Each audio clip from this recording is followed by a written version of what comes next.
Every graphics card, every AI data center, every smart device in your pocket, they're all powered by just a handful of companies. You see their logos all the time. AMD, NVIDIA, TSMC. For years, we've thought of them as fierce rivals in a brutal market. But what if their incredible dominance isn't a coincidence? What if it's the result of a powerful, hidden network? Some have even whispered the word cartel, a secret group of Taiwanese-American executives who quietly took over the world's chip supply. Is it a conspiracy, or is it one of the most brilliant business stories of our time? Let's break down the truth behind the network that runs our digital world.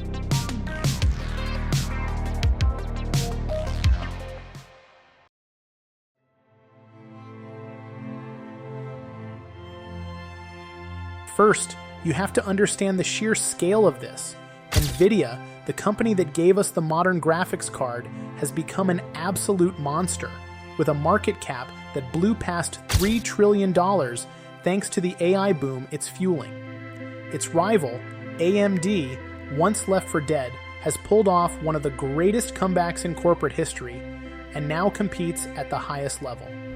And then there's TSMC, the Taiwan semiconductor manufacturing company. They don't design their own chips, but they are arguably the most important company on the planet. As the world's largest contract manufacturer, they make the advanced silicon for almost everyone, including Apple, Qualcomm, and yes, both NVIDIA and AMD. That's a whole lot of power concentrated in 3 companies. But the story gets really interesting when you look at the people in charge. At the top of NVIDIA is its co-founder and CEO, Jensen Huang. Born in Tainan, Taiwan, he's the iconic leather jacket-wearing visionary who has been CEO for over 3 decades, a run that's almost unheard of in Silicon Valley. Leading AMD is its chair and CEO, Dr. Lisa Su. She was also born in Taiwan, in the very same city as Jensen Huang, according to many reports. She's an MIT-educated engineer, credited with personally saving AMD from the brink and turning it back into a powerhouse. And steering the ship at TSMC is its chairman, Dr. C.C. Wei. A longtime TSMC executive, he took full control of the world's most critical factory, continuing its relentless drive for perfection. 3 titans of the semiconductor world, all recognized as some of the most influential people in tech, all of Taiwanese heritage. Coincidence? Or is this the cartel we're talking about? Well, the story is more complex and way more fascinating than a simple conspiracy. In fact, the relationship between Jensen Huang and Lisa Su reportedly goes beyond a shared birthplace. They are said to be distant relatives, possibly even cousins. While it's unconfirmed, it adds another layer to this story. This isn't just business, it's personal. To connect these dots, you have to understand how the modern chip industry actually works. It's not one giant assembly line. It's split in 2. You have the architects and you have the builders. Companies like NVIDIA and AMD are the architects. They're fabless, meaning they don't own their own factories or fabs. They hire armies of brilliant engineers to design the complex blueprints for the next generation of processors. They pour billions into R&D to dream up chips that will power everything from your gaming PC to world-changing AI. They own the ideas, the very soul of the chip.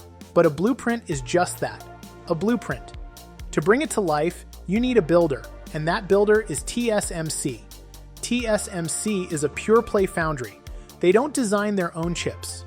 Instead, they have perfected the mind-bogglingly complex and expensive art of manufacturing chips for others. Their factories are the most advanced on Earth, etching transistors so small they're measured in single-digit nanometers. This whole business model was pioneered by TSMC's founder, Morris Chang, another Taiwanese-American icon. By creating a dedicated, trustworthy manufacturer, he unleashed an explosion of fabless design companies. Companies that could focus all their energy on innovation without needing tens of billions of dollars to build a factory. This creates a relationship built not on collusion, but on symbiosis. NVIDIA and AMD are ferocious competitors. They fight for every contract and every scrap of market share. But when it's time to actually produce their groundbreaking designs, they both, for the most part, end up knocking on the same door, TSMC's. This shared dependency is made even stronger by the leaders' personal histories. Jensen Huang immigrated to the US as a kid, got his master's from Stanford, and even worked at AMD before co-founding NVIDIA at a Denny's in 1993. His vision for specialized graphics chips accidentally positioned NVIDIA to become the engine of the AI revolution decades later. Lisa Su also came to the US as a child. She earned a PhD from MIT and became a top researcher at Texas Instruments and IBM. She joined AMD in 2012 when the company was in serious trouble. By 2014, she was CEO, and she kicked off a methodical, engineering-first comeback that brought AMD back to the cutting edge. The careers of these two reported relatives, both with roots in Taiwan, are a testament to an ecosystem that connects Silicon Valley's innovation with Taiwanese manufacturing muscle. This isn't a secret cabal plotting in the shadows. It's a powerful network built on shared cultural roots, trust, and a relentless work ethic. Groups like the North American Taiwanese Engineering and Science Association, NATEA, exist to foster these exact kinds of connections. In an industry where trust and reliability are everything, a shared background can create an understanding that goes far beyond a simple contract. So, let's circle back to that big question. Is there a secret Taiwanese-American cartel running the chip industry? Not in the way you're thinking. A cartel is a group of competitors that colludes to fix prices and kill competition. What we see with AMD, NVIDIA, and TSMC isn't that. AMD and NVIDIA are locked in a brutal competitive war, but the structure of the industry, which separates the designers from the builders, has created this vertical alignment that looks like something more sinister from the outside. The reality isn't a conspiracy, but a concentration of talent, heritage, and strategic power that is almost unheard of. This kind of thing isn't actually new to Silicon Valley. Remember the Traitorous Eight? They were a group of employees who left a single lab in 1957 to found Fairchild Semiconductor. That company, in turn, became the breeding ground for dozens of other icons, including Intel and even the original AMD. More recently, you have the PayPal Mafia, the group of former founders and employees like Elon Musk, Peter Thiel, and Reid Hoffman.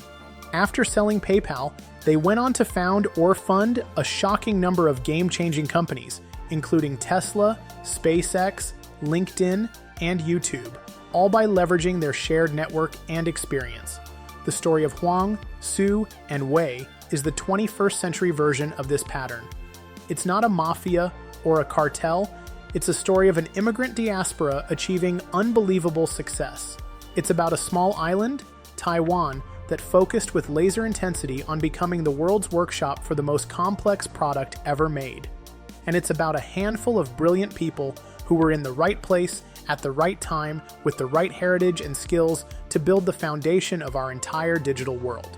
The secret isn't some backroom deal.